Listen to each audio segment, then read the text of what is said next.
आज के इस वीडियो लेक्चर में हम लोग सॉल्व करेंगे 9th क्लास के चैप्टर क्वाड्रिलेटरल्स के एक्सरसाइज 8.2 से क्वेश्चन नंबर 1। इस क्वेश्चन में हम लोगों को दिया है ABCD is a quadrilateral in which PQRS are the mid points of the sides AB, BC, CD and DA। AC is the diagonal then show that, और यहाँ पे हम लोगों को 3 पॉइंट्स दे रखे हैं शो करने के लिए। ठीक है, तो देखिए क्वेश्चन में हम लोगों को यहाँ पर एक फिगर दे रखी है और बोला गया है कि ABCD क्या है इस फिगर में। ABCD एक क्वाड्रिलेटरल है और इस क्वाड्रिलेटरल में AB साइड का जो मिड पॉइंट है वो P है, Q मिड पॉइंट है इस BC साइड का, जबकि R मिड पॉइंट है CD साइड का, वहीं AD साइड का मिड पॉइंट है S। साथ में बोला गया है कि इस क्वाड्रिलेटरल का AC क्या है, इस क्वाड्रिलेटरल का AC डायगोनल है। तब फर्स्ट पार्ट में हम लोगों को प्रूव करना है कि SR AC के पैरेलल होता है, साथ में SR की लेंथ AC के हाफ के बराबर है। ऐसा हम लोगों को फर्स्ट पार्ट में प्रूव करना है। ठीक है, तो चलिए स्टार्ट करते हैं और ये चीज़ प्रूव करते हैं। इसके लिए आते हैं हम लोग इस ट्राइंगल ACD पर, ये वाला जो ट्राइंगल है। और जब इस ट्राइंगल को हम लोग देखने का काम करें तो हम लोग देख पा रहे हैं कि AD साइड का मिड पॉइंट है S और इस ट्राइंगल की CD साइड का मिड पॉइंट है R। और क्योंकि S और R इन दो साइड्स के मिड पॉइंट्स हैं तो इन दोनों को ज्वाइन कराने वाला जो लाइन सेगमेंट है वो क्या है, SR। तो SR पैरेलल होगा किसके, इस ट्राइंगल की थर्ड साइड यानी कि AC के, और साथ में SR की लेंथ हाफ के बराबर होगी किसके, थर्ड साइड यानी कि AC के। और ऐसा कौन कहता है, ऐसा कहती है मिड पॉइंट थ्योरम। ठीक है, तो ये चीज़ हम लोग मेंशन कर देते हैं पहले। तो हम लोगों ने लिखा कि SR AC के पैरेलल है, साथ में SR की लेंथ AC के हाफ के बराबर है, किसके अकॉर्डिंग, मिड पॉइंट थ्योरम के अकॉर्डिंग। और यही चीज़ हम लोगों को फर्स्ट पार्ट में प्रूव करनी थी। अब आते हैं हम लोग सेकंड पार्ट पर, और यहाँ पे हम लोगों को प्रूव करना है कि PQ की लेंथ SR के इक्वल होती है। तो देखिए फिगर में देखें PQ का मतलब ये वाला जो लाइन सेगमेंट है वो इक्वल है किसके, SR यानी कि इस लाइन सेगमेंट के।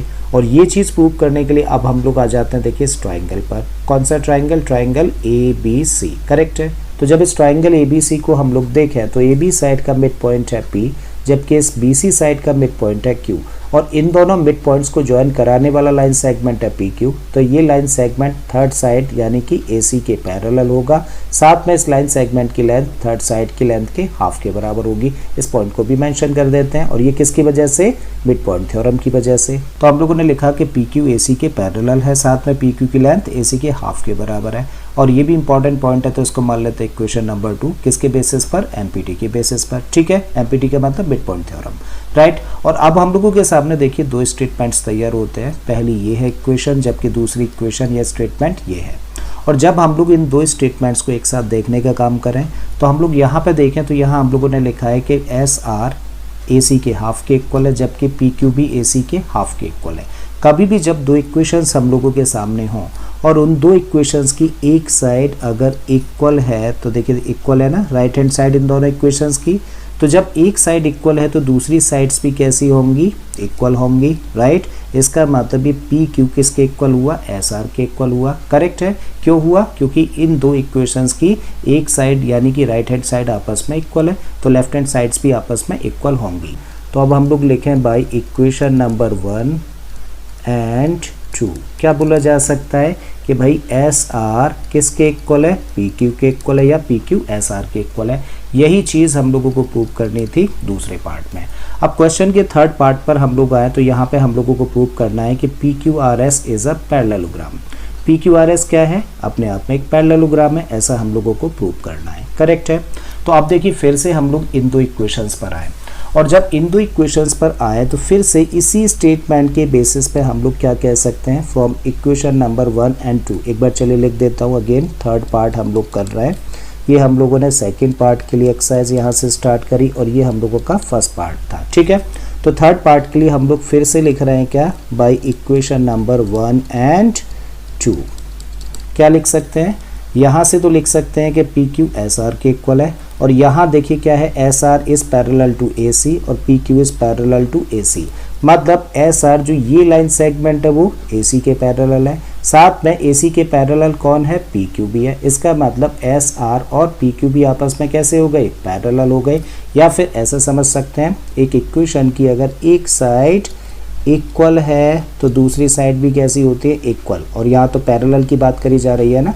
अगर SR AC के पैरेलल है और PQ भी AC के ही पैरेलल है, तो इसका मतलब ये दोनों भी आपस में कैसे होंगे, पैरेलल होंगे, राइट। तो इन दोनों इक्वेशंस के बेसिस पे हम लोग एक नया स्टेटमेंट बना सकते हैं और तब लिख सकते हैं क्या कि SR पैरेलल है किसके, पी क्यू के एंड एस आर इक्वल है किसके, पी क्यू के। करेक्ट है भाई। और किसी भी एक क्वाड्रिलेटरल, देखो इस क्वाड्रिलेटरल को देखो कौन सा, पी क्यू आर एस, और इस क्वाड्रिलेटरल में अगर ये स्टेटमेंट निकल के आ रहा है तो ये क्या कह रहा है कि भाई इस क्वाड्रिलेटरल में पी क्यू जो लाइन सेगमेंट है यानी कि जो साइड है वो इक्वल है किसके, इसके, राइट। साथ में यही पैरेलल है किसके, इसके। और हम लोग जानते हैं कि किसी भी क्वाड्रिलेटरल में अगर one pair of opposite sides equal हो, साथ में पैरेलल भी हो, तो उस क्वाड्रिलेटरल को हम लोग क्या कह सकते हैं, पैरेललोग्राम कह सकते हैं, राइट ना। तो इसी स्टेटमेंट के बेसिस पे हम लोग क्या कह सकते हैं, therefore P Q R S is a parallelogram. क्यों है पैरेललोग्राम, क्योंकि इसका one pair of opposite sides क्या है, इक्वल एंड पैरेलल है। ठीक है, तो मुझे उम्मीद है स्टूडेंट्स कि आप लोगों को ये क्वेश्चन अच्छे से समझ आ गया होगा। अगर ऐसा है तो प्लीज़ वीडियो को लाइक कर दें, चैनल को सब्सक्राइब कर लें, और बाकी के इसी तरीके के क्वेश्चंस के लिए आप मेरी प्लेलिस्ट में चले जाइए। इस तरीके के बहुत सारे क्वेश्चंस मैंने ऑलरेडी अपलोड किए हैं। मैं फिर से आता हूँ एक नए क्वेश्चन, एक नए कॉन्सेप्ट के साथ में। Till then keep learning and thank you for watching this video.